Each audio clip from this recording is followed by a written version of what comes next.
It's a holiday in Lithuania today. The country is marking the second anniversary of the Supreme Soviet's adoption of a declaration on restoring Lithuanian independence. The Supreme Soviet is to open today. Today, after a week-long interruption, gas was available in the capital of Armenia. This is thanks to an intergovernment agreement with Turkmenia, according to which all of the needs of Yerevan will be provided for. In coming days, gas shipments will be restored in Abavyan, Razdan, and other Armenian cities.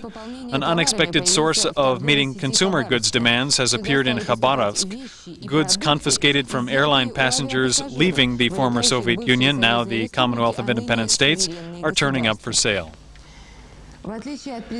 As opposed to the President of Russia, who apparently had pleasant conversations on his vacation in Daugavpils today, State Secretary Burbulis had a rough day.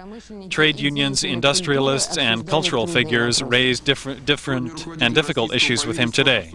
The leaders of the Russian government discussed various social problems with representatives of nearly all social groups.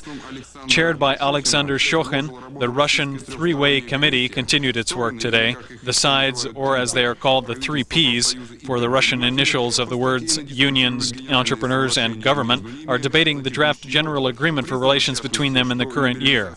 They discussed it article by article today. They recognized in part that liberalization of prices is an inevitable element of economic transformations and that price policy is a government prerogative. They also considered the composition of the delegation which is to be sent to Kemerovo tomorrow for negotiations. Simultaneously, under the chairmanship of Gennady Burbulis, a meeting was held on measures for government support of the cultural sphere.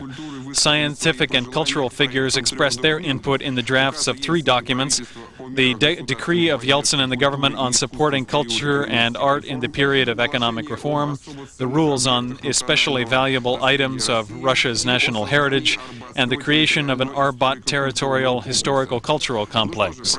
The government is consulting with knowledgeable people, and this is a good sign. The 9th session of the Supreme Soviet of the Belarusian Republic opened today in complicated circumstances. In the Republic, a petition drive is continuing for a referendum to dissolve the government bodies. This is supported by the parliamentary opposition and the Belarusian Popular Front.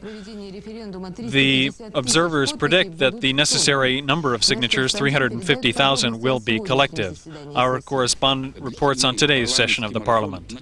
The long parliamentary marathon has begun, and it will apparently take place in a tense atmosphere. The agenda contains an entire package of market laws, 15 in all. They attempt to regulate the processes of privatization, land reform, and tax policy.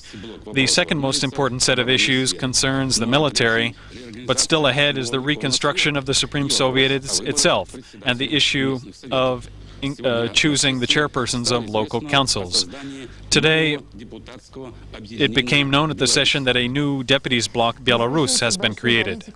Eduard Shevardnadze is returning to big-time politics. On March 10th, as you know, at a joint session of the leaders of the Provisional Government and members of the Political Consultative Council of Georgia, he was chosen the President of the State Council of the Republic of Georgia. The composition of the new legislative body will be determined by the Political Consultative Council of the Provisional Government in its new capacity. Representatives of 30 political parties and organizations unanimously approved Eduard Shevardnadze to be the new President of the State Council. The Presidium of the Council will also contain Zhaba Iulciani, Tengiz Kitolani, and Tengiz Sigwa. The State Council will contain members of the Political Consultative Council of the Provisional Government, representatives of Abkhazia and Artsakh and autonomous republics and national minorities living in Georgia. With the creation of the State Council, the powers of the Military Council will expire. I believe this is a very necessary and timely step, and I believe that until the new elections, which we believe will be held in June, this organ, the State Council, will take on itself the very important functions.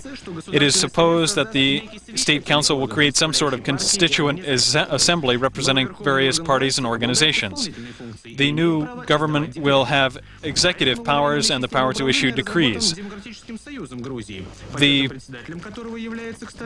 Georgian Democratic Union supports the council under the chairmanship of Shevardnadze. We hope that Shevardnadze's return to the life of our people and our political life will give great assistance to the Republic. One way or another, the government structure was remade in order to make room for Shevardnadze. Why?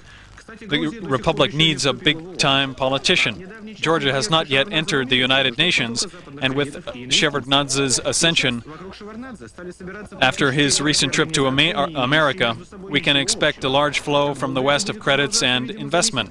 Politicians who have nothing in common politically are rallying around Shevardnadze.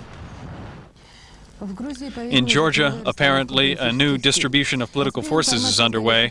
Now, more news from the hotspots of the country, unfortunately. Itar Tass reports that the Supreme Soviet of Nagorno-Karabakh has temporarily ceased large-scale military activities. The units of the Azerbaijani National Army are maintaining a relative calm in their attacks on population centers of the eastern border of the Republic, because this is due to the unexpected snowfall, which made road traffic impossible. However, artillery shelling of the cities and towns of Nagorno-Karabakh is continuing. From the direction of Shusha, an Armenian village in Askeran region was shelled. This is a place to which some residents of Stepanakert-Khankendi had fled in hopes of avoiding artillery fire. Today, Armenian President Levon Ter-Petrosyan, the Supreme Soviet and the government of the Republic issued a declaration which says that after the seizure of military warehouses in Afghan region by Azerbaijani forces in order to use them against the population of Nagorno-Karabakh, the political situation has become more tense there. We always attempt to present two points of view, therefore a report now from Baku. In Agdam, representatives of the International Red Cross have arrived, bringing from Switzerland over 3 tons of medical supplies and special equipment for the victims of the Khojaly tragedy. This charitable organization has sent representatives to visit the temporary refugee housing facilities and the site of recent battles. They hope to help evacuate wounded and killed from the attack on Khojaly. I doubt that this mission will end in success, said the Agdan executive administrator. He said that Armenian soldiers have promised to give us the bodies of our dead only in exchange for large amounts of fuel. 2,000 residents of Khojaly are still missing. We are praying that at least half of them are still alive, even as prisoners. Agdam itself is being methodically destroyed by Armenian artillery barrages. Firing is coming from the Armenian villages of Nikhichivanid beyond those hills there. The shooting continues around the clock. The soldiers are apparently trying to test the stability of Azerbaijani positions, but large-scale military operations, which are being ignored by the Russian mass media, are continuing continuously. The media's effort is an attempt to silence the echo of Khojaly and portray the victim as the aggressor. As I already said, our editors attempt in inter-ethnic conflicts to give the position of various sides. The demands for objectivity are justified, but understandings can vary. A delegation of the Moldovan parliament arrived in Moscow today to meet with the representatives of the Movement for Democratic Reform. This evening, there was a press conference in the Moldovan embassy. The parliamentary delegation arrived in Moscow in order to inform Russian parliamentarians on the situation in Moldova. The leaders of the delegation said that there are no preconditions in Moldova for inter-ethnic conflicts. The laws which have been adopted respect the rights of national minorities and are in accordance with international norms. In an answer to the question on how the situation in Pridnestrov can be resolved, the leader of the delegation said, "We are prepared to discuss any proposal which does not violate the territorial integrity of Moldova." The chairman of the Russian Commission, Nikolai Medvedev, said that the situation is confused, but that Russia is not interfering in the internal affairs of a foreign state. He said that Moldovan parliament's declarations that Russian armed units are interfering in Moldova's affairs are incorrect. The same can be said, the same is true, he said, of the calls for the withdrawal of Cossack troops, which no one is sending there.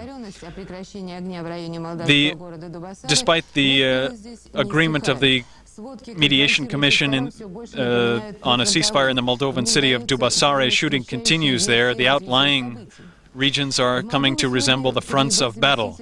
We are continuing to receive contradictory versions of events there. General